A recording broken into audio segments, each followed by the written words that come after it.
अच्छा जी, अब पहले आप मेरी कहानी सुन लें, फिर मैं आपकी बात सुनती हूँ, ठीक है? Okay, so we heard from left right and centre कि जी बड़ा मुश्किल पेपर था और समझ में नहीं आया, या तो आप इसके एक्सपर्ट हों तभी आपको इसमें जो है ना अपेयर होना चाहिए। सो लेट्स सी कि एक्चुअली पेपर क्या था और उसमें किस तरह के सवाल आए, क्या एक्सपेक्टेशन थी उसकी, and how we can tackle those questions. ठीक है, अब तो हो गया, although but still may be some of you have questions कि आखिर उसका क्या, उसको कैसे हम अनपैक कर सकते हैं। ठीक है, आवाज़ आ रही है मेरी क्लियर? लेट मी जस्ट, असल में चैट जब मैं ऑन कर देती हूँ तो बड़ी डिस्टर्बेंस होती है बीच में, उसको खोलना। यू गॉट 67 इन 2018। अच्छा भाई, ये इसी तरह है, मैंने जितने स्टूडेंट्स का देखा है बड़े लो मार्क्स आए हैं, 19 मार्क्स आ रहे हैं, 25 मार्क्स आ रहे हैं। That is obviously not at all encouraging. अच्छा, मैं I would agree to this के पेपर थोड़ा सा ट्रिकी इन्होंने बनाया हुआ था। ठीक है, अच्छा लेट्स सी। पहला सवाल क्या था जी? What is street smartness? How Gardner's approach differs from other theories of intelligence. ठीक है, अब इसमें पहली बात तो ये, हमने स्ट्रीट स्मार्टनेस को डिफाइन करना था। ये क्या होती है? ये बेसिकली हमारी ऐसी स्किल्स हैं जो रियल लाइफ में हम यूज़ करते हैं। ठीक है, एक चीज़ होती है जो थेरेटिकल है, जो आपने किताबों में पढ़ी, वो आपकी बुकिश इंटेलिजेंस है, या उसको कहते हैं बुक स्मार्ट। ठीक है, other than that there is a concept called street smart. अच्छा, अक्सर लोग इसमें कंफ्यूज हो गए कि शायद ये वो वाली स्मार्टनेस है जिन लोगों को रास्ते बड़े अच्छे आते हैं। ठीक है, कुछ लोगों की, लेकिन हम उसको स्ट्रीट स्मार्टनेस नहीं कहेंगे। यानी सिर्फ वो इस चीज़ में नहीं आती कि जिन लोगों को रास्ते अच्छे याद हो जाते हैं, वो हम कहेंगे कि they have a good orientation of their space. ठीक है, जैसे स्पेशल इंटेलिजेंस है तो वो हम कह सकते हैं, या उन लोगों की मेमोरी बड़ी अच्छी है, या उनकी विजुअल मेमोरी अच्छी है। ठीक है, इस तरह हम कह सकते हैं। तो स्ट्रीट स्मार्टनेस एक ऐसी चीज़ है, आपने देखा होगा कि कुछ लोगों के पास कोई इतनी ज़्यादा एजुकेशन नहीं होती। ठीक है ना, वो बड़े कोई क्वालिफाइड होते हैं एकेडमिकली, कोई स्कॉलर्स हैं, कोई रिसर्चर्स हैं, लेकिन उनके पास ज़िंदगी के मसलों का बड़ा अच्छा हल होता है, वो प्रैक्टिकली चीज़ों का बड़ा अच्छा सॉल्व करते हैं। तो इसको हम कहते हैं स्ट्रीट स्मार्टनेस। ठीक है, आप यहाँ पर कंपैरिजन भी कर सकते थे कि वो बुक स्मार्ट और स्ट्रीट स्मार्ट में फ़र्क बता सकते थे। आप यहाँ पे थोड़ी सी रियल लाइफ एग्जांपल्स दे सकते थे। ठीक है, इस तरह से आप उसको एलाबोरेट कर सकते थे। मोर और less I think this would be around 5 marks. ठीक है, आपने हर क्वेश्चन को ना मार्क्स में डिवाइड कर लेना है, और जो बाकी 15 नंबर हैं वो गार्डनर की अप्रोच को आपने बाकी थेरी से कंपेयर करना है। ठीक है, अच्छा, गार्डनर की जो अप्रोच थी, यहाँ पे इसने उसका नाम नहीं लिखा हुआ। Again this is to confuse the student कि जी अगर नहीं याद आ रहा किसी को कि गार्डनर ने कौन सी थेरी दी थी इंटेलिजेंस की, तो वो यहाँ पे फंस गया। अमूमन ये होता है कि वो लिख देता है कि जी गार्डनर्स मल्टीपल इंटेलिजेंस थेरी, या हम ज़्यादातर इसको मल्टीपल इंटेलिजेंस थेरी के नाम से ही हमने पढ़ा। ठीक है, अच्छा खैर, अब उसकी थेरी में क्या था, 8-9 डिफरेंट टाइप्स ऑफ इंटेलिजेंस हैं जो वो कहता है कि जैसे म्यूजिक स्मार्ट है, जो लोग जो है नेचुरली टैलेंटेड होते हैं towards different sounds, different pitch, tone. ठीक है, या फिर उसने कहा कि जिस तरह काइनेस्थेटिक स्मार्ट कुछ लोग होते हैं कि वो बड़े एथलेटिक हैं। ठीक है, या वो स्पोर्ट्स में बहुत अच्छे होते हैं, एरोबिक्स, योगा, एक्रोबैट्स, इन चीज़ों में। ठीक है, तो गार्डनर ने बेसिकली ये कहा था कि एक इंसान जो है ना, वो इन 8-9 इंटेलिजेंस में से किसी एक में बहुत अच्छा हो सकता है, बाकियों में हो सकता है वो मीडियोकर हो, और हो सकती है 2-3 हो जो उसको बिल्कुल नहीं आती हैं। For example, if a person is a very good athlete, या वो कोई स्पोर्ट्स का शौक रखता है, तो हो सकता है उसकी काइनेस्थेटिक वाली एलिमेंट ज़्यादा हो और उसके अंदर लिंग्विस्टिक या फिर मैथमेटिकल वाला कम हो। ठीक है, वो कोई इतना लिटरेरी बंदा ना हो, या उसको हिसाब किताब इतने अच्छे ना आते हैं। That is very possible. ठीक है, तो जो गार्डनर की थ्योरी है ना, that is very relatable, that's very close to life. ठीक है, अब इसका कंपैरिजन हम किससे करेंगे? एक तो थर्स्टन की थ्योरी जहन में आती है, जिसने कहा कि कुछ प्राइमरी मेंटल एबिलिटीज़ हैं, कोई 6-7 उसने क्वालिटीज़ बताई। अब वो गार्डनर की ना बड़ी मिलती जुलती हैं। ठीक है, जैसे वर्बल है, या रीजनिंग है, या इस तरह की। लेकिन थर्स्टन की जो थ्योरीज हैं वो जब डेवलप हुई, तो उधर से ही हमने, जो हमारे एप्टीट्यूड टेस्ट होते हैं ना, एस और इस तरह की जो चीज़ें होती हैं, उनमें उसकी जो डिफरेंट एलिमेंट्स हैं उसकी थ्योरी के, वो बड़े यूजफुल थे। ठीक है, और थर्स्टन ये कहता था कि एक नहीं, ये सारे के सारे मिलके एक स्कोर देते हैं हमें, फिर हम उससे इंटेलिजेंस को डिटरमिन करते हैं। ठीक है, खैर अभी हम लेक्चर में नहीं जाएंगे, will just take an overview of what was asked. अच्छा, अब स्टर्नबर्ग की थ्योरी, जैसा कि आपको पता है, उसने 3 तरह के एलिमेंट्स की बात की। उसने कहा इंटेलिजेंस तो एक ही होती है, इसकी कोई टाइप्स नहीं है, लेकिन हाँ इसकी फर्दर जो है ना वो 3 कैटेगरीज हैं, और वो ऐसी हैं कि एक दूसरे के बगैर वो, ये नहीं है कि एक होगी एक नहीं होगी, नहीं, they have to work in conjunction, ठीक है। उसमें उसने इंटरेस्टिंगली स्ट्रीट स्मार्ट्स का भी रेफरेंस कहीं पे दिया, जहाँ वो प्रैक्टिकल स्किल्स की बात करता है, ठीक है। कुछ उसने थर्स्टन से भी ली चीज़ें कि जो रीजनिंग और हमारी जो मेंटल एबिलिटीज़ हैं उनकी भी बात की, तो उसकी बैलेंस्ड थ्योरी भी हम कह सकते हैं, ठीक है। और ये है कि कई दफ़ा ऐसे भी बात है कि वो थोड़ी सी रिडक्शनिस्ट भी है, ठीक है। हम सिर्फ 3 एलिमेंट्स के ऊपर इंटेलिजेंस को मैप कर रहे हैं। अच्छा, अब जब वो कहता है ना कि इन 3 थेरीज को, या जितनी भी थेरीज हैं उनको आप कंपेयर एंड कंट्रास्ट करें, तो it's always a good idea कि आप एक तो सब्जेक्टिवली पूरा एक्सप्लेन कर दो, एंड पर आप एक टेबुलर फॉर्म में उसको दिखा दो कि जी ये 3 थेरीज हैं और ये इनकी समरी, जैसे समरी टेबल हम बनाते हैं ना, ये किसी अक्सर बुक्स की एंड के ऊपर दिए होते हैं। तो जो रिकमेंडेड बुक्स हैं आप उनको जब कंसल्ट करोगे तो ज़रूर जो हर चैप्टर के एंड पे समरी आती है ना, हर चैप्टर की लिखी हुई, उसमें कई दफ़ा उसने कोई ऐसी आपको सेक्शंस बनाए हुए होते हैं या कुछ चीज़ों को टैबुलर फॉर्म में लिखा होता है, दैट्स वेरी इजी आपके याद करने के लिए भी, रेफरेंस के लिए भी, क्लैरिटी ऑफ कॉन्सेप्ट्स के लिए भी, और आप उसको एग्जाम में भी एज इट इज़ बना सकते हो, ठीक है।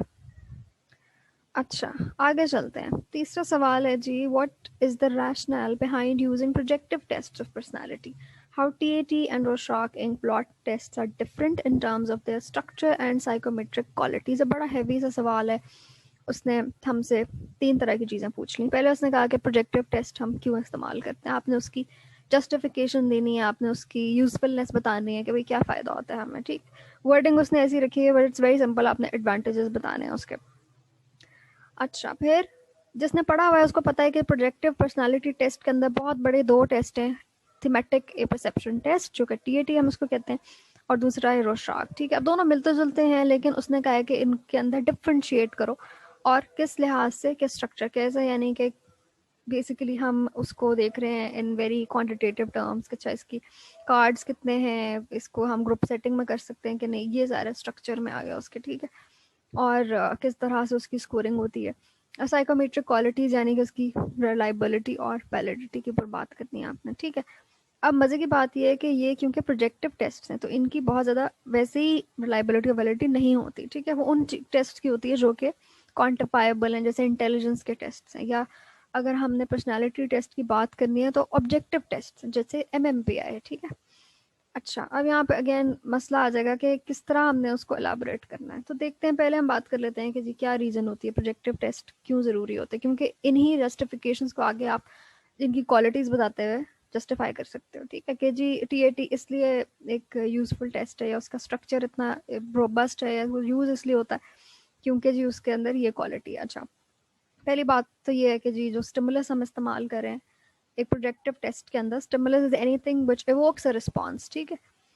इस कमरे में एकदम एक कुत्ता आ जाए अचानक से, तो that dog is a stimulus, ठीक है, it's going to elicit some response from you.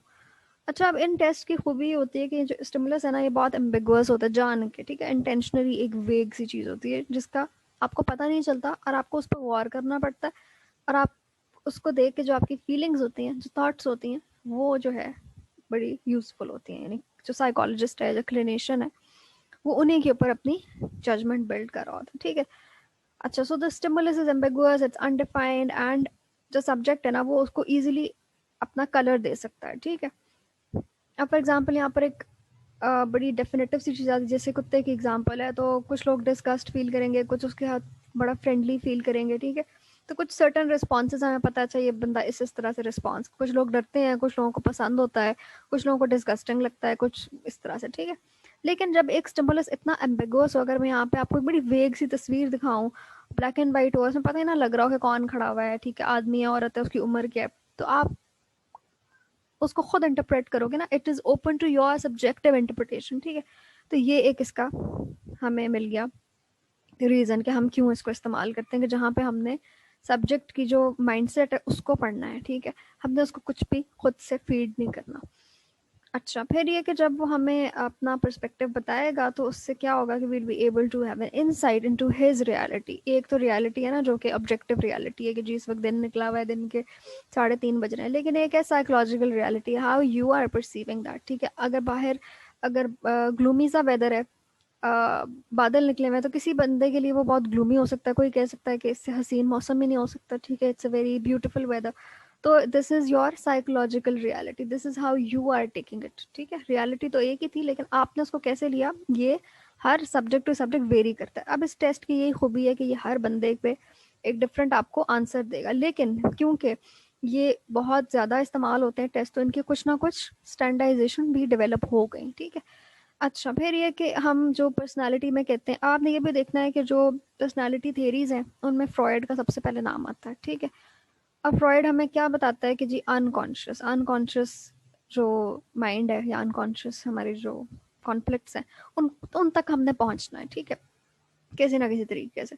तो ये जो प्रोजेक्टिव टेस्ट है ना, ये basically psycho analytic school of thought से डिराइव हो रहे हैं। तो आपने यहाँ पे इस अनकॉन्शियस का ज़रूर जिक्र करना है जब भी कोई ऐसा सवाल आता है। तो अनकॉन्शियस एस्पेक्ट्स ऑफ पर्सनालिटी जो कि हमें वैसे किसी से बात करके नहीं पता चल रहे, तो इन टेस्ट के थ्रू वो चीज़ें सरफेस पे आएगी। ठीक है, मैनिफेस्ट होने शुरू हो जाएंगी और साइकोलॉजिस्ट जो स्किल्ड होगा इनके यूज़ में वो आसानी से इनको पिक कर लेगा। ठीक है, फिर ये कि जो ऑब्जेक्टिव टेस्ट होता है ना वो आप दे देते हो और अगला बंदा आपको फिल करके वापस कर देता है। तो उसमें आपका उसके साथ कोई इंटरेक्शन नहीं होता, आप उसके साथ कोई कन्वर्सेशन नहीं कर रहे, कोई डायलॉग नहीं कर रहे। ठीक है, तो यहाँ पे you have ample opportunity to understand उसका इमोशनल एक्सप्रेशन कैसा, उसके चेहरे का रंग कैसे तब्दील हो रहा है, वो पॉज ले रहा है। तो all of these things hold importance in projective testing. ठीक है, आपको उसकी बॉडी लैंग्वेज समझ आ रही है, वो कार्ड को देख के उसकी रिस्पॉन्स कैसा आ रहा है। इट्स मोर लाइक जो इंटरव्यू आपको जितनी इन डेप्थ एनरिच्ड इन्फॉर्मेशन देता है, आप कह सकते हैं कि जो प्रोजेक्टिव टेस्ट हैं वो भी आपको बहुत एनरिच्ड इन्फॉर्मेशन प्रोवाइड करते हैं। ठीक है, अच्छा, फिर कुछ ऐसे टेस्ट भी होते हैं जहाँ पे स्टेटमेंट्स लिखी होती हैं तो आप कहते हो कि नहीं यार मैं वो वाला टिक करूँ जो ज़्यादा सोशली डिज़ायरेबल है। ठीक है, ज़्यादा अप्रोप्रिएट है। लेकिन इस टेस्ट में ऐसा कोई एलिमेंट है ही नहीं, आपको पता ही नहीं कि कोई भी बंदा इसको देख के क्या कहेगा। और वो इमेजेस ही इस तरह के डिज़ाइन है after years and years of research. जो रोशाक था, जिस बंदे के नाम पर ये बना है, उसने बहुत सारे टेस्ट बनाए, बहुत सारे इमेजेस बनाए थे इंक ब्लॉट्स के। उसके बाद फिल्टर आउट हो के चंद एक निकले 10-11 जो उसने कहा कि इनके ऊपर ज़्यादा मुझे जो है ना वैलिडिटी नज़र आ रही है। ठीक है, तो इस तरह से सब्जेक्ट्स हैं वो इतना ज़्यादा फेक नहीं कर सकते, रिस्पॉन्सेज वही इलिसिट होंगे जो कि उनके इंटरनली कॉन्फ्लिक्टेड प्रॉब्लम्स हैं। अच्छा, अब ये टेबल देखते हैं, इस तरह का आप कंपैरिजन टेबल बना सकते हैं। मैंने बहुत छोटा सा बनाया आपकी समझने के लिए, बट पेपर में आप इसको साइड पे एक और कॉलम लिख के यू कैन मेंशन के जी टीएटी के ये हैं स्ट्रक्चर के लिहाज से फीचर्स, और अशराक इस तरह से लाइक यू कैन मेंशन के टीएटी में टोटल 31 कार्ड्स हैं, लेकिन जो यूज़ होते हैं वो यूजुअली कोई से 10 कार्ड जो साइकोलॉजिस्ट है वो क्लाइंट की प्रॉब्लम को देखते हुए, ये भी उसकी स्किल है कि उसमें से वो 10 चुन लेता है जो उसको लगता है कि सबसे ज़्यादा इसके लिए अप्रोप्रिएट होंगे। वो भी बात है कि हर कार्ड की ना एक सर्टन है, आप कह सकते हैं कि नीड है। ठीक है, कौन सी प्रॉब्लम है जिसको हमने आइडेंटिफाई करना है तो हम ये कार्ड चुनते हैं। ठीक है, फॉर एग्जाम्पल ये कार्ड है which is about an older women. अब अगर हमें लग रहा है कि इस बंदे की ज़िंदगी में इसकी मदर के साथ इश्यूज हैं तो हम वो ओल्डर वुमेन वाला कार्ड उठा लेंगे। ठीक है, इस तरह से अगर हमें लग रहा है कि इसके कोई चाइल्डहुड इश्यूज हैं तो एक उसमें बच्चे वाला कार्ड है, हम वो उठा लेंगे। एग्जाम्पल दे रही हूँ आपको बहुत सिंपल टर्म्स में। ठीक है, अच्छा, अब टीएटी की जो स्कोरिंग प्रोसीजर है उसमें जो है ना वो बेशुमार आंसर्स हो सकते हैं क्योंकि हमने स्टोरीज बनवानी है। कार्ड दिखा के हमने उसको कहना है कि अब तुम एक स्टोरी बनाओ। आप देखो कि कितनी ज़्यादा स्टोरीज बन सकती है, हर इंसान खुद एक कहानी है। ठीक है, जब आप उससे कहेंगे इसको देख के कहानी बनाओ तो वो बहुत डिफरेंट रिस्पॉन्सेज देगा। लेकिन अगेन ओवर द ईयर्स कुछ ऐसे रिस्पॉन्सेज, या आप कह सकते हो themes, not exactly responses but themes ऐसी जनरेट होने लग गई, या जो हेनरी मरे जिसने ये टेस्ट डेवलप किया उसने कुछ नीड्स हमें बता दी कि ये 10-15 नीड्स हैं, ये लोग शो करते हैं जो कोई भी कहानी वो बता रहे हो। ठीक है, लेकिन उसमें कहीं ना कहीं अब अगेन साइकोलॉजिस्ट का स्किल है, मैं बार बार ये बात कह रही हूँ कि ये एक तरह से प्रोजेक्टिव टेस्ट की स्ट्रेंथ भी है और वीकनेस भी है कि इसको कोई अनट्रेन्ड साइकोलॉजिस्ट इस्तेमाल करेगा तो फ़ायदा नहीं होगा। ठीक है, तो other than the usefulness of this test, ये बड़ा इंपॉर्टेंट है कि कौन इसको एडमिनिस्टर कर रहा है। ठीक है, अच्छा, फिर थीम्स मैंने बात की, आप लोग अगर क्वालिटेटिव रिसर्च से फेमिलियर हो तो यू विल अंडरस्टैंड कि एक चीज़ होती है कंटेंट एनालिसिस, ठीक है।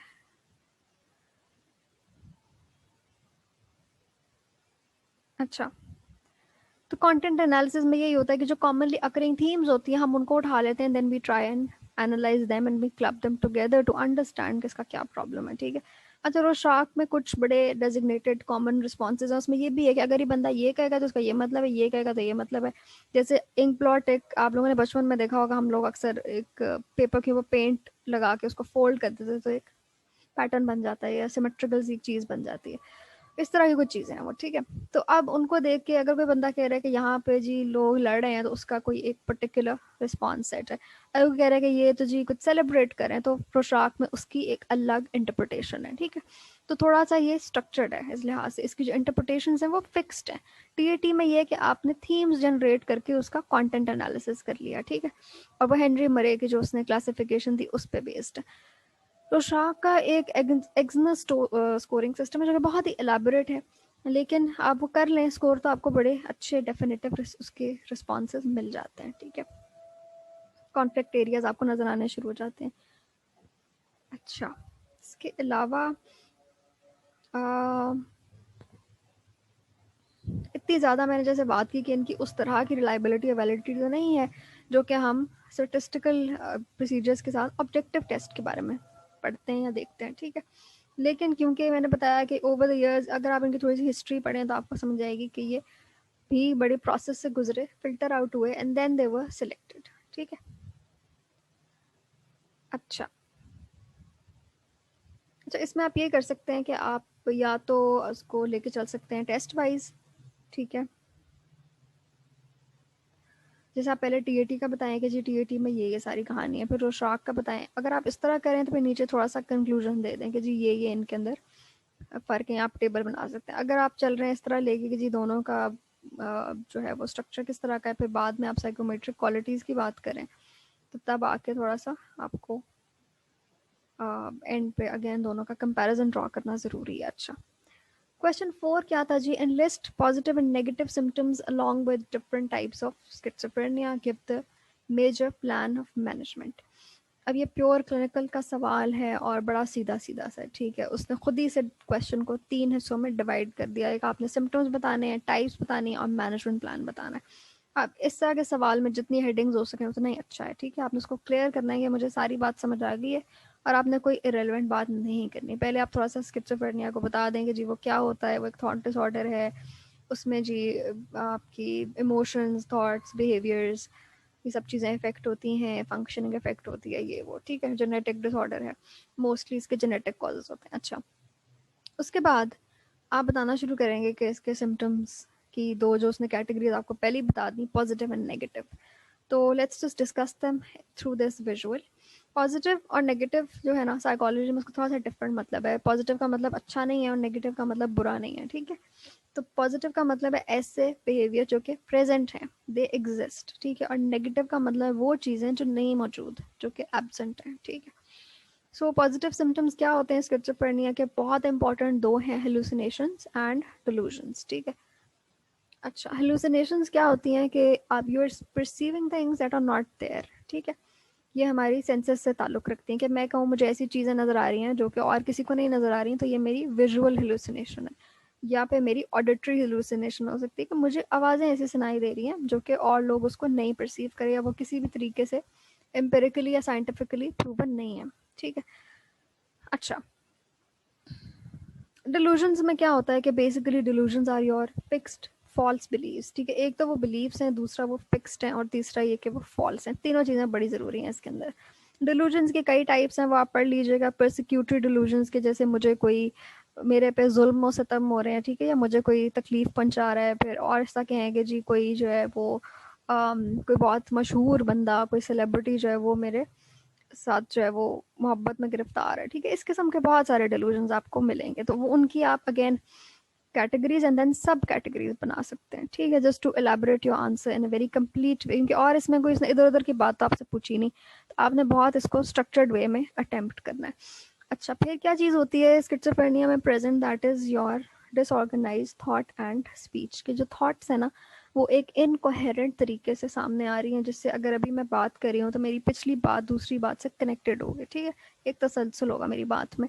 But a person with schizophrenia, उसकी थॉट्स बहुत अनरिलेटेड होंगी, ठीक है, अभी वो कोई बात करेगा फिर वो कोई और बात करेगा, कभी प्रेजेंट की, कभी फ्यूचर की, कभी कुछ, ठीक है, कभी रियलिस्टिक बात करेगा, कभी एक अजीब सी बात कर देगा कि जी एलियंस जो है ना वो हम पर वो अटैक कर रहे हैं, मतलब अजीब अजीब बातें, बिजार किस्म की बातें, ठीक है। अच्छा, इसी तरह उसकी स्पीच भी बहुत ही नॉनसेंस सी होगी। फिर अगर उसकी थॉट और स्पीच ऐसी है तो जाहिर है कि उसके बिहेवियर पे भी असर आएगा, बिहेवियर भी उसका अजीब गरीब होगा, ठीक। अच्छा, ये सारी वो चीज़ें जो कि हमें हेल्प करती हैं स्किज़ोफ्रेनिया आइडेंटिफाई करने में अपनी प्रेजेंस के साथ। हम देखते हैं ये मसले आ रहे हैं तो इसका मतलब है कि कोई ना कोई इसको स्किज़ोफ्रेनिक सिम्टम्स हैं। अच्छा, नेगेटिव में क्या हो रहा होता है कि कोई ऐसी चीज़ें जो कि नॉर्मल इंसान में होती हैं लेकिन इन लोगों में ख़त्म हो जाती हैं, ठीक है। मसलन के एक नॉर्मल इंसान है, उसकी कुछ certain normal range of emotions होंगे, ठीक है, उसको हंसी भी आएगी, गुस्सा भी आएगा, उदास भी होगा, परेशान भी होगा, उसको डर भी लगेगा, सब कुछ होगा, राइट। दीज पीपल, इनका जो इमोशनल रेंज है वो बड़ी लिमिटेड हो जाती है, ठीक है, और उसकी वजह से they are not able to show it on their face. हम लोगों के जो इमोशनल एक्सप्रेशन है वो हमारे चेहरे पे दिखाई देता है, ठीक है। ये थेरी याद आ गई मुझे, थेरी ऑफ इमोशंस, अगर आपने पढ़ी हो तो उसमें जो फेशियल फीडबैक हाइपोथेसिस है, ठीक है, वो यही बात करता है कि जो ह्यूमन फेशियल वो हैं फीचर्स हैं वो हमें इमोशंस के बारे में बताते हैं, ठीक है। अच्छा, इन लोगों का क्या होता है, फ्लैट इफेक्ट। फ्लैट का मतलब कि बिल्कुल इमोशनलेस, आपको पता ही नहीं लग रहा है, ऐसा एक्सप्रेशन आपको समझ नहीं आ रही कि ये बंदा तकलीफ में है, खुश है, हंस रहा है, रो रहा है, क्या फील कर रहा है। And affect with an A in psychology means your emotional mood, ठीक है, इमोशन या मूड दोनों चीज़ें आप इसको समझ सकते हैं। अच्छा, रिड्यूस्ड सोशल इंटरेक्शन के ज़ाहिर है कि जब उनकी ज़िंदगी इतनी ज़्यादा इफेक्ट हो गई है डिसऑर्डर की वजह से, तो उनकी सोशल इंटरेक्शन और जो उनकी लोगों के साथ मेल जोल है वो बहुत ज़्यादा डिस्टर्ब होगा। एनाडोनिया का मतलब है, जैसे हेडोनिज्म की हम बात करते हैं, दैट इज़ प्लेजर सीकिंग, तो एनाडोनिया का मतलब है कि they don't feel any Joy, ठीक है। आम बंदा है ना, वो कोई इस तरह की एंटरटेनिंग एक्टिविटी करेगा तो ही फील हैप्पी, ठीक है, या हम ह्यूमंस जो है वी परसू प्लेजर और प्लेजरेबल एक्टिविटीज़। ये लोग जो है ना, ये चीज़ हमें डिप्रेशन में भी नज़र आती है। डिप्रेशन का भी एक सिम्टम है कि you are unable to feel happy, you are unable to enjoy things, ठीक है। अच्छा, एवोल्यूशन में ये होता है कि आप जो है ना, आपकी सारी जो मोटिवेशन है कुछ भी करने की वो कम होती जाती है। यहाँ पे थोड़ी सी टाइपो है, जैसे फोकस ऑन टास्क, ठीक है। अच्छा, एलोजिया क्या होता है कि आपकी जो स्पीकिंग एबिलिटी है वो कम हो जाती है, ठीक है। और व्हेन यू टॉक तो वो बहुत नॉनसेंसिकल है, लेकिन जनरली जो एक इंसान की लैंग्वेज कैपेसिटी है वो भी इनकी बहुत रिड्यूस हो जाती है, ठीक है। पॉवर्टी ऑफ स्पीच भी इसको कहते हैं। कैटाटोनिया का मतलब है कि anything that is related to your muscular movement, तो इनकी या तो मस्कुलर मूवमेंट बहुत रिजिड हो जाती है और या फिर बहुत ही एक कहते हैं ना इरिटेबल लेवल पे चली जाती है। आगे एक टाइप है, हम उसको उसमें देखते हैं, ठीक है। अच्छा, अब उसने पूछा कि टाइप्स क्या होती हैं स्किज़ोफ्रेनिया की, तो 5 टाइप्स हैं, ठीक है।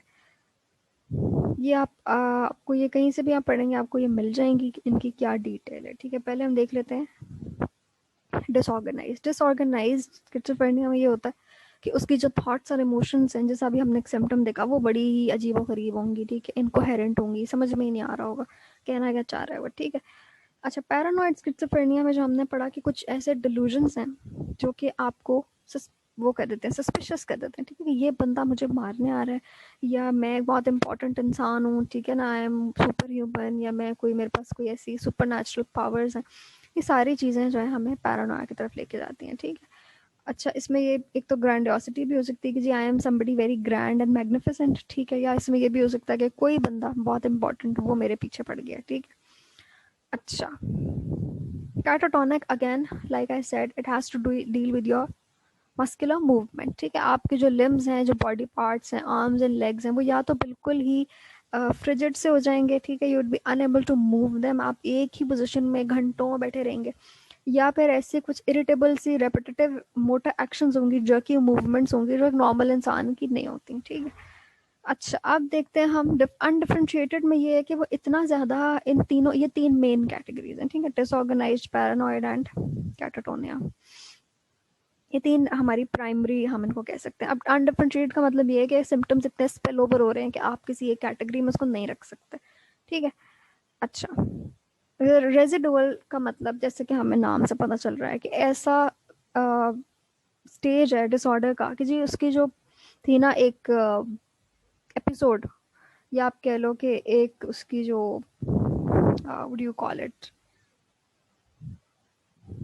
डिसऑर्डर, ठीक है, वो कुछ कम हो गई है कुछ हद तक, लेकिन अभी पूरी तरह ख़त्म नहीं हुई, ठीक है, रेजिड्यू जैसे कुछ चीज़ बच जाती है। तो कुछ उसके सिम्टम्स हो सकते हैं सही भी हो गए हों दवाइयों की वजह से, और कुछ अभी भी रहते हैं, तो हम इसको कहेंगे रेजिडुअल स्किज़ोफ्रेनिया, ठीक है। ये उन लोगों के साथ होता है जिनका क्रॉनिक इशू होता है और बहुत अरसे से वो इसके साथ सर्वाइव कर रहे होते हैं। अच्छा, मैनेजमेंट प्लान जल्दी से देख लेते हैं because we have 10 minutes left. इसके बाद ये जो वीडियो है ये हो जाएगी, पॉज हो जाएगी, ठीक है। अच्छा, स्किज़ोफ्रेनिया का सबसे पहली चीज़ तो मेडिकेशन है, ठीक है। ये इतना सिवियर डिसऑर्डर है और ये इतनी ज़्यादा इससे डिस्टर्बेंस होती है आपकी जनरल लाइफ में, आपकी जो फंक्शनिंग है, कि आपका गुजारा नहीं है, एंटी साइकोटिक मेडिकेशन लेनी पड़ती है, ठीक है। इसका आप जिक्र कर सकते हैं किस किस तरह की होती हैं। रेस्पिरोडॉन और क्लोजापाइन मैंने यहाँ लिखा है कि they are very common and popular.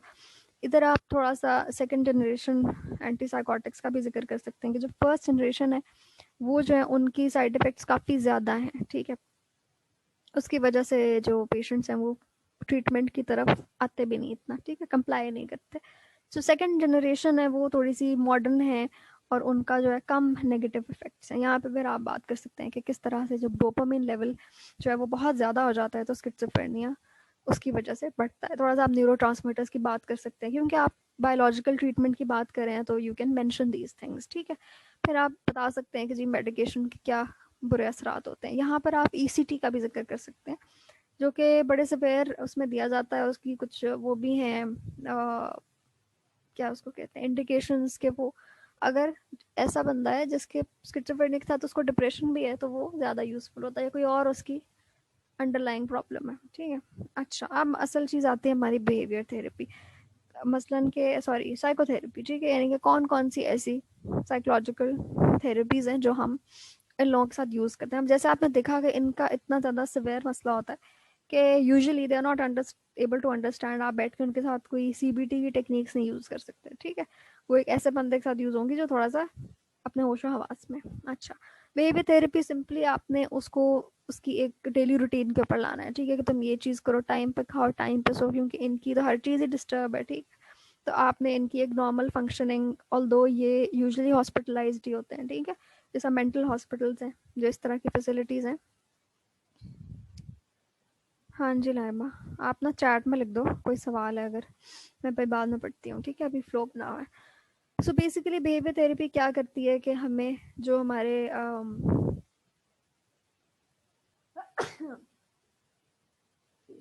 तो हमें उन बिहेवियर्स के पर लाती है जो कि हमने चाहिए, ठीक है। The behaviours that are desirable, the behaviours that we want to be repeated, ठीक है। अब इसमें क्या होता है, आप उनकी एक एक्टिविटी चार्ट बना देते हो कि भाई आप टाइम पे खाओगे, टाइम पे सोगे, दवाइयाँ लोगे, हाइजीन, क्योंकि इनकी हाइजीन बहुत पुअर होती है।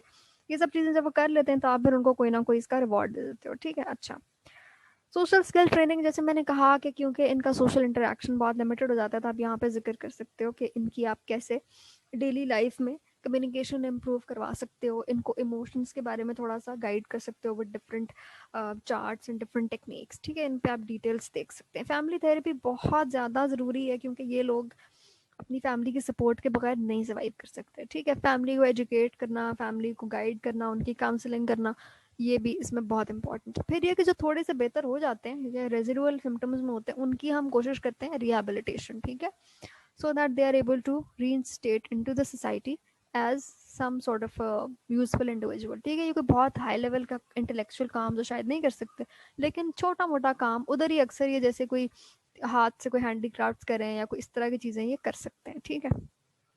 अच्छा, अब बात आती है how construct validity of psychological test is determined by employing different psychometric techniques. अच्छा, सबसे पहले तो ये समझना ज़रूरी है कि कंस्ट्रक्ट वैलिडिटी क्या होती है, ठीक है। वैलिडिटी क्या होती है कि आसान लफ्ज़ों में कि जो टेस्ट है क्या वो मेजर कर रहा है ओरिजिनल जो उसका पर्पस था, what it was design to measure, ठीक है, that is the validity. Construct validity का मतलब है कि जो हमने कंस्ट्रक्ट यानी कि जो आइडिया है, जो कॉन्सेप्ट है जिसको मेजर करें वो कितना करीब करीब है। अब इसके क्या तरीके होते हैं कि जी एक अच्छा इसके कुछ टाइप्स हैं वो भी आप देख लीजिएगा। कॉनकरेंट का मतलब है कि प्रेजेंट में अगर कोई स्केल डेवलप हुआ हुआ है तो हम उससे कंपेयर करते हैं। प्रिडिक्टिव का मतलब ये है कि आइंदा वो किस तरह बिहेव करेगा, तो हम उसका प्रेजेंट और फ्यूचर में टेस्ट लेके उन दो स्केल्स को कंपेयर कर सकते हैं। फॉर एग्जाम्पल, अगर किसी ने जी गैट में बहुत अच्छा स्कोर लिया है तो हम ये ज्यूम करेंगे कि वो एक अच्छा स्टूडेंट साबित होगा, ठीक है, उसका सीजीपीए भी हाई आना चाहिए।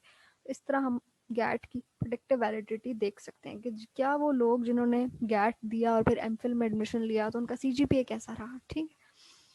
अच्छा इसके क्या डिटर्मिनेंट्स होते हैं, ये बड़े स्टेटिस्टिकल किस्म के प्रोसेसेस हैं। एक तो ये सिंपली बात यही है कि आपने एक टेस्ट के स्कोर को लेके दूसरे टेस्ट के स्कोर से कंपेयर कर दिया, ठीक है। अब इसमें एक तो तरीका होता है फैक्टर एनालिसिस, ठीक है। फिर दूसरी चीज़ आती है multi trait multi method approach. इसमें ये करते हैं कि जो तो आइटम्स रिलेट हो रहे थे उनको भी कंपेयर कर लिया और जो अनरिलेट हो रहे थे उनका भी एनालिसिस निकाल लिया, ठीक है। इसको इसलिए हम मल्टी ट्रेट कहते हैं। अच्छा, फिर ऑब्जर्व कोरिलेशन भी एक टेक्निक हो सकती है इसमें यूज, ठीक है। तो आप डिफरेंट डिटर्मिनेंट्स की बात कर सकते हो और आप पहले इस कॉन्सेप्ट को अच्छे से डिफाइन कर सकते हो कि ये क्या होता है। तो जैसे मैंने बात की कि यूजुअली किसी ना किसी कंस्ट्रक्ट किसी ना किसी थेरेटिकल आइडिया के ऊपर बेस्ड होता है, ठीक है। जैसे एंग्जाइटी का टेस्ट अगर आपने फ़र्ज़ करें नया टेस्ट डेवलप करना है तो हम कहेंगे कि अच्छा हमने डेवलप तो कर लिया, अब हम कैसे देखेंगे कि ये वैलिड है कि नहीं है। We will compare it with another very well developed test, ठीक है। अच्छा, अच्छा साइकोथेरेपी की इफेक्टिवनेस हम कैसे देख सकते हैं, और अच्छा इस क्वेश्चन में उन्होंने खुद ही हमें 3 सेक्शंस बना के दे दिए। अच्छा, अब एफिकेसी ऑफ थेरेपी में एक चीज़ होती है रैंडमाइज्ड कंट्रोल ट्रायल्स। ये सिंपली ये होता है कि आपने 2 ग्रुप्स लिए, ठीक है। एक ग्रुप को आपने थेरेपी दी और एक को नहीं दी, एज्यूमिंग के वो ग्रुप्स जो हैं वो सिमिलर प्रॉब्लम्स के साथ हैं। फर्स्ट करेंगे कि सारे के सारे डिप्रेशन के क्लाइंट्स हैं, ठीक है। 2 ग्रुप्स में डिवाइड कर दिया, एक को मैंने थेरेपी दे दी, एक को नहीं दी। उसके बाद जब मैंने उनको उनका आउटकम मेजर किया तो मैं उसको कंपेयर कर लूँगी कि अगर तो फ़ायदा हुआ, अगर तो उनके सिम्टम्स रिड्यूस हो गए हैं डिप्रेशन के थेरेपी के बाद, उसका मतलब है थेरेपी काम आई, ठीक है। अगर नहीं हुए और दूसरा ग्रुप को भी कोई खास फर्क नहीं पड़ा तो मैं कहूँगी कि भाई दोनों को कोई फर्क नहीं पड़ा, चाहे थेरेपी दो या ना दो, ठीक है। बड़े सिंपल टर्म्स में मैंने आपको इसकी एक एग्जांपल से समझा दिया। प्री एंड पोस्ट असेसमेंट में ये होता है कि आप सब्जेक्ट की जब वो आता है आपके पास, आप एक तो तब उसकी असेसमेंट कर लेते हो कि अभी ये कहाँ पे स्टैंड कर रहा है। उसके साथ जब आपने प्रॉपर पूरा सेशन अपना सारा कर लिया, प्लान अपना मैनेजमेंट का, उसके बाद आप उसकी असेसमेंट ले लेते हो तो वो स्कोर्स भी कंपेरेबल हो सकते हैं। फिर एक चीज़ होती है क्लिनिशियंस जजमेंट। अब मेरी जिन्हें बातें आ रही तो मैं यहाँ बताती जा रही हूँ। क्लिनिकल जजमेंट ये होती है कि थेरेपिस्ट का क्या एनालिसिस है कि अब वो जब शुरू में आया था तो उसकी क्या हालत थी और अब वो कितना इम्प्रूव हुआ है। तो ये भी एक इफेक्टिवनेस का तरीका हो सकता है, ठीक है। अगर वो कहे कि नहीं यार ये टेक्निक तो इसके साथ यूजफुल नहीं है तो वो ऑब्वियसली कोई और टेक्निक यूज़ कर सकता है। अच्छा, इसी तरह उसके जो घर वाले हैं आप उनसे भी इंटरव्यू करके पूछ सकते हैं, ठीक है। ये 3 तरह की चीज़ें, एक थेरेपिस्ट का अपना एनालिसिस, क्लाइंट की खुद की असेसमेंट कैसी है, और उसके जो घर वाले हैं या अगर उसका कोई वर्क प्लेस का इशू है, उसका स्पाउस के साथ इशू है, तो कोई ना कोई बंदा आपको इन्फॉर्मेशन दे सकता है, ठीक है। सोशल फंक्शनिंग भी यही बात है कि अगर पहले वो फर्ज करें कि उसको छिपकलियों से डर लगता था, ठीक है, आपने उसके साथ ट्रीटमेंट कर दिया, अब आप देखना चाहते हैं कि भाई फ़र्क पड़ा कि नहीं, इफेक्टिव हुई कि नहीं, ठीक है। तो यू कैन सी कि अगर वो अब छिपकली से इतना नहीं डरता कि उस कमरे में ही ना जाए, हाँ कमरे में वो रह लेता है लेकिन करीब नहीं जा सकता, तो आप कहेंगे यार इसकी फंक्शनिंग बेहतर हो रही है, ठीक है। तो कुछ इस तरह के इंडिकेटर्स हैं जो हम देख सकते हैं कि थेरेपी इफेक्टिव हुई कि नहीं हुई। अच्छा, अब बात आती है मेरा ख्याल है हम मीटिंग को दोबारा रिज्यूम कर लेंगे क्योंकि अभी थोड़ा सा रहता है, ठीक है। अच्छा, अब इंटरेस्टिंग बात यह है कि अगर आप रिसर्च उठा के पढ़ें तो जो क्लाइंट्स हैं विद साइकोलॉजिकल डिसऑर्डर्स और विद मेंटल इलनेसेस, वो ज़्यादातर थेरेप्यूटिक ट्रीटमेंट को प्रेफर करते हैं rather than the medical treatment, ठीक है। और ये कि जो ट्रीटमेंट है थ्रू साइकोथेरेपी वो ज़्यादा लॉन्ग लास्टिंग है और वहाँ पे हमारे पास रिलैप्स के चांसेस कम होते हैं, ठीक है। रिलैप्स का मतलब है कि दोबारा से पेशेंट उसी हालत में आ गया जो कि जहाँ से हमने शुरू किया था, ठीक है। Being back to square one, या वो उसकी जो एपिसोड है वो दोबारा से ट्रिगर हो गई। अच्छा, ये इस तरह से आप डिफरेंट उनको ना एक्सप्लेन कर सकते हो कि क्या क्या तरीके हैं जिनसे आप साइकोथेरेपी की इफेक्टिवनेस को मेजर करते हो। अच्छा, अब वो कहता है कि अनकंडीशनल पॉजिटिव रिगार्ड किन सिचुएशंस में इस्तेमाल होता है। पहले तो आप थोड़ा सा बता दोगे कि अनकंडीशनल पॉजिटिव रिगार्ड रोजेरियन थेरेपी का एक बड़ा ही इम्पोर्टेंट कॉन्सेप्ट है, ठीक है। और इसमें क्या कहता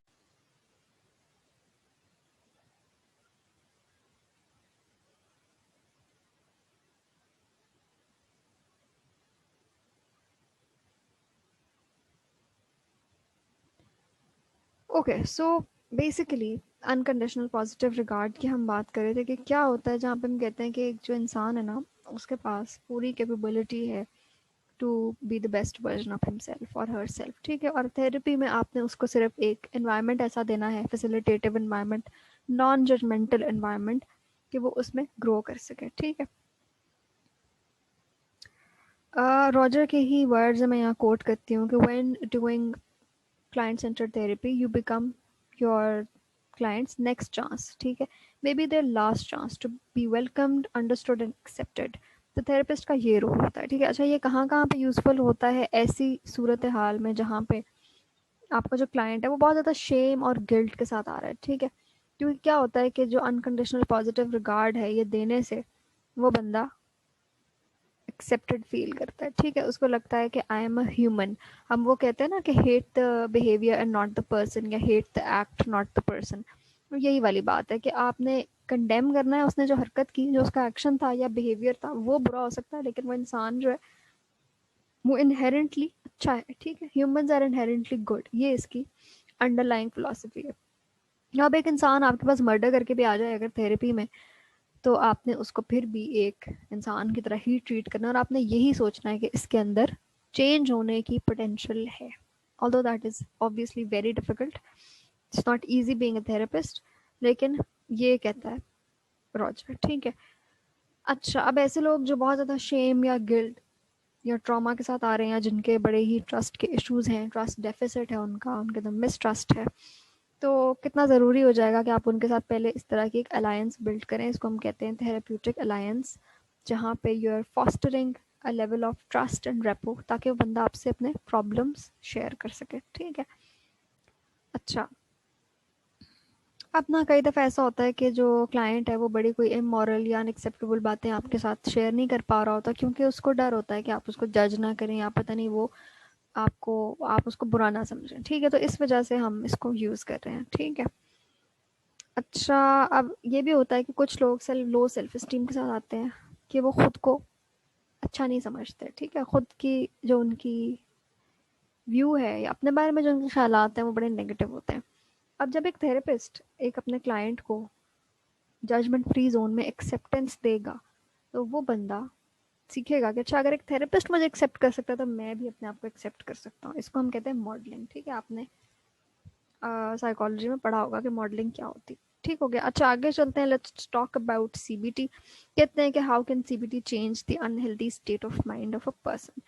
पहले तो आप बताएंगे कि जी सीबीटी किस थेरेपी या किस आइडिया के ऊपर बेस्ड है, ठीक है। आप कॉग्निटिव ट्राइड की बात करेंगे, जहाँ पे थॉट्स, इमोशंस, फीलिंग्स का एक मॉडल है। फिर ईबीसी मॉडल आप जिक्र कर सकते हैं कि कैसे एक इंसिडेंट होता है, then there is a behaviour, then there is a consequence, ठीक है। अच्छा, आप यहीं पे बात कर सकते हैं कि हमारी जो माइंड है, it produces certain automatic negative thoughts, ठीक है। तो हम ANT भी कहते हैं। ऑटोमेटिक नेगेटिव थॉट्स जब जनरेट हो रही होती है, तो एक बंदे का जो माइंडसेट है या जो उसका वर्ल्ड व्यू है वो बहुत ही नेगेटिव और बायस्ड हो जाता है, ठीक है। उसको हम कैसे ब्रेक करते हैं? हम उससे कहते हैं अच्छा, इसके ऑल्टरनेट जो है ना रिस्पॉन्सेज सोचो। तो यहाँ पे हम उसकी कॉग्निटिव एरर्स या कॉग्निटिव डिस्टॉर्शंस के ऊपर काम कर रहे होते हैं, ठीक है। ये चीज़ें आप मेंशन कर सकते हो यहाँ पे। अच्छा, आप सीबीडी की एप्लीकेशन की बात कर सकते हो कि ये एंजाइटी डिसऑर्डर्स, डिप्रेशन के अंदर, ईटिंग डिसऑर्डर्स, एडिक्शन, काफ़ी सारी चीज़ों में यूज़ होता है, ठीक है। बड़ा पॉपुलर मॉडल है और इफ़ेक्टिव भी बहुत है, ठीक है। अच्छा, मूविंग ऑन, ये कहते हैं कि why do we tend to explain causes of others in our own behaviours, यानी कि इंसान क्यों एट्रीब्यूट करता है अपना बिहेवियर किसी ना किसी कॉज के ऊपर, ठीक है, कि बंदे ने ऐसा क्यों किया, ठीक है। तो ये साइकोलॉजी में भी बड़ा यूज़फुल है, सोशल साइकोलॉजी में ख़ास तौर पे, जहाँ पे हम लोगों के साथ इंटरेक्ट कर रहे होते हैं। और अक्सर आपने देखा होगा कि जो फोरेंसिक साइंसेज हैं या जो फोरेंसिक साइकोलॉजी, वो भी यही जानने की कोशिश कर रहे होते हैं कि इस बंदे ने ये क्राइम क्यों कमिट किया, ये हरकत क्यों की, ठीक है। अच्छा, अब हम सब लोग जो है ना, उनके कोई ना कोई एट्रीब्यूशन के तरीके होते हैं। कुछ लोग इंटरनल एट्रीब्यूशन करते हैं, कुछ लोग एक्सटर्नल करते हैं। इंटरनल क्या होती है आगे जाके देख लेते हैं। इंटरनल ये होती है कि यू आर सेइंग कि व्हाटएवर हैज़ हैपेंड, इसका मैं खुद जिम्मेदार हूँ, ठीक है। यानी कि वो बंदा उसको अपने ऊपर ले रहा है। फ़र्ज़ करें कि कोई मिसहैप हो गया, कोई मसला हो गया, तो मैं कहूँ यार ये मैंने गौर नहीं किया था या मेरी कोई लैकिंग थी जिसकी वज़ह से ये हुआ, ठीक है? तो इसको हम कहते हैं डिस्पोज़िशनल एट्रिब्यूशन। दूसरी होती है एक्सटर्नल, जो कि बहुत सारे लोग करते हैं, जिसको हम ब्लेम गेम भी कहते हैं कि आपको कि नहीं उस बंदे ने मुझे नहीं बताया था, या फलाना टाइम पर नहीं आया था, या ये मसला हो गया, तो फलाना बंदे ने मेरी मदद नहीं की, तो इसलिए मेरा काम ख़राब हो गया, ठीक है?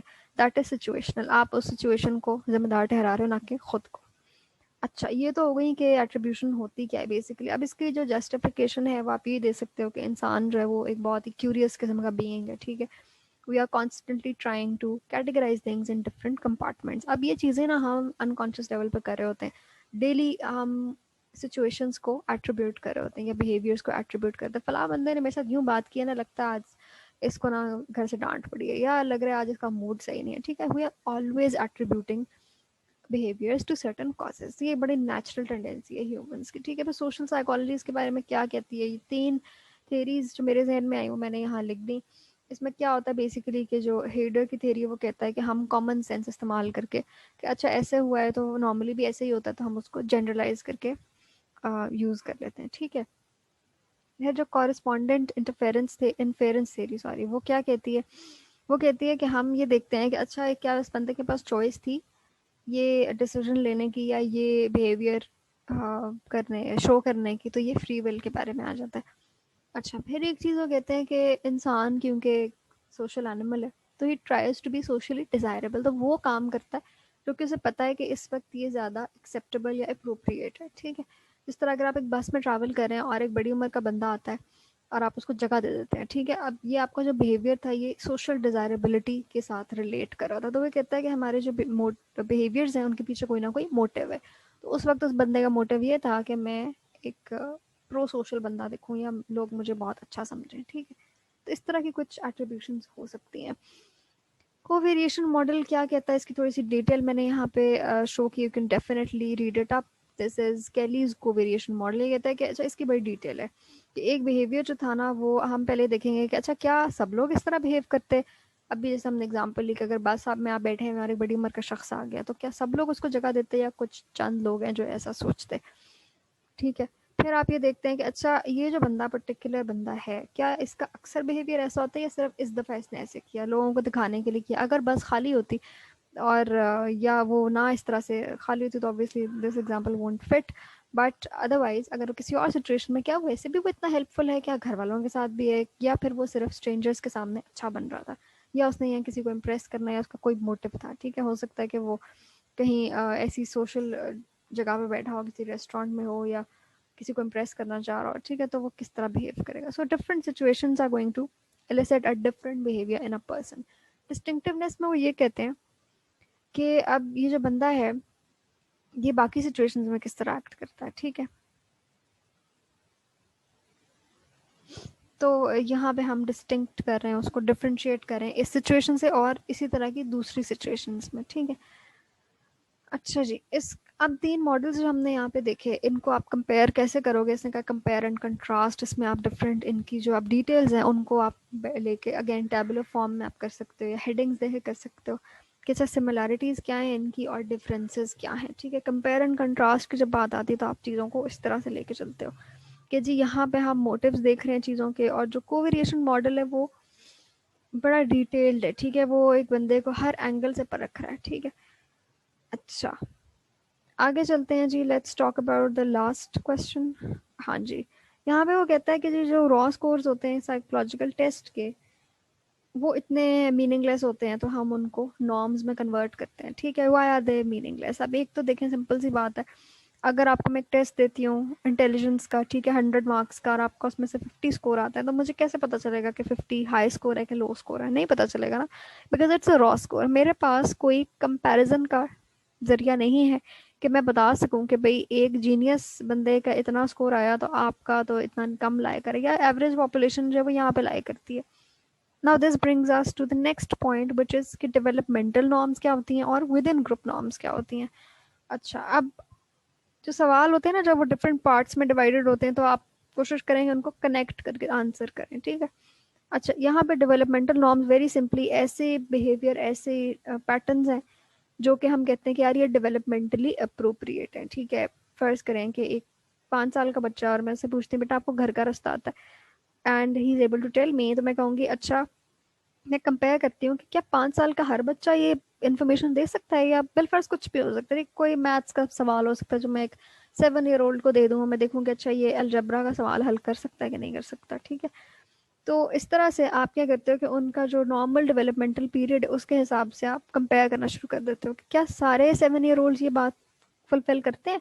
अब इसमें अगर आपने डेवलपमेंटल थेरीज पढ़ी हैं, पियाजे की थेरी आपने पढ़ी है, तो you would be able to understand कि वो हमें बताता है कि इस एज में बच्चा जो है वो कॉन्जर्वेशन सीख लेता है, इस एज पे वो फलां सीख लेता है, ढमकान सीख लेता है, ठीक है। So this is again an example of developmental norms.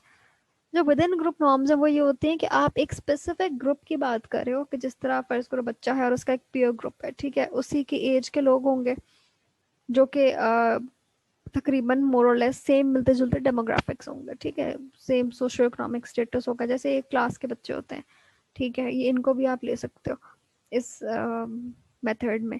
अब आप कर क्या रहे हो कि आप उसकी परफॉर्मेंस को कंपेयर कर रहे हो एक ऐसे ग्रुप के साथ जो कि स्टैंडर्डाइज्ड है, ताकि उसका रॉ स्कोर जो है वो रिलेटिव हो जाए, ठीक है। अच्छा, जिस तरह अभी सीएसएस के एग्जाम्स का रिजल्ट आया तो हर बंदा यही पूछ रहा था कि अच्छा हाईएस्ट स्कोर कितना था, ताकि उससे पता लगे कि आपका कितना है। फर्ज करें कि एसए में बहुत सारे लोगों के 5 नंबर आए, 2 नंबर आए, 0 नंबर आए। जब बाद में फर्ज करो पता लगा कि भाई एसए में तो इस दफ़ा उसने 46 से ज़्यादा फॉर एग्जांपल किसी को नहीं दिए, तो अच्छा यार चलो फिर अगर किसी के 20 भी आ गए तो वो खुश हो जाएगा कि चलो बेशक मैं पास नहीं हुआ लेकिन मेरा इतना भी बुरा स्कोर नहीं है, ठीक है। लेकिन अगर एसए में फर्ज करो कि लोगों के 70 तक मार्क्स आ गए और आपके जो है वो 20 नंबर आए, तो फिर तो बहुत ज़्यादा डिफरेंस है आप में और टॉपर में, ठीक है। तो इस तरह से हम जब रिलेटिव चीज़ों को देखते हैं तो we are able to make better comparison of where we stand, ठीक है। अब इसकी एक और एग्जांपल है ग्रेड इक्विवेलेंट। वो क्या होता है कि आपने एक ग्रेड के बच्चे ले लिए, मसलन के 6 क्लास के बच्चे या दो सेकंड क्लास के किसी भी ग्रेड के बच्चे आपने ले लिए, और उनकी आपने जो स्कोर्स थे रॉ स्कोर्स उनको कंपेयर कर लिया एक दूसरे के साथ, ठीक है। यानी आपने कहा कि जो 6th ग्रेड का बच्चा होता है ना उसकी ये स्किल्स डेवलप्ड होती हैं, या वो यहाँ इतना रीच कर सकता है अपने माइलस्टोन्स में, ठीक है। एज्यूमिंग कि जो 6th ग्रेड के बच्चे हैं वो सारे एक ही लर्निंग प्रोसेस से गुजरे, एक ही जैसी उन्होंने किताबें पढ़ी और एक ही जैसी चीज़ें सीखी, उसके बाद आप ये देख सकते हो कि इसको नहीं आ रहा। यूजुअली क्या होता है हमारे जो स्कूल की असेसमेंट्स होती हैं वो यही होती है ना, they are grade equivalent, they are trying to sort of assess कि क्या ये बच्चा 6 क्लास की बातें इसको आ गई हैं जो हम 7 में भेज दें, नहीं आती तो जैसे कि जी तुम रिपीट करो, ठीक है। अच्छा जी, तो ये था जी हमारा paper discussion. I hope it was useful. और अगर आप लोगों को मज़ीद इन्फॉर्मेशन चाहिए है, you want to register for the course और you want to discuss your own paper, तो आप मुझे व्हाट्सएप कर सकते हैं, ठीक है। I will put this video on our page as well, ठीक है। पेज के पेज पे भी मैं लगा दूंगी, तो जो लोग आज नहीं ज्वाइन कर सके they can benefit from it, ठीक है जी। Thank you so much. अल्लाह हाफिज़।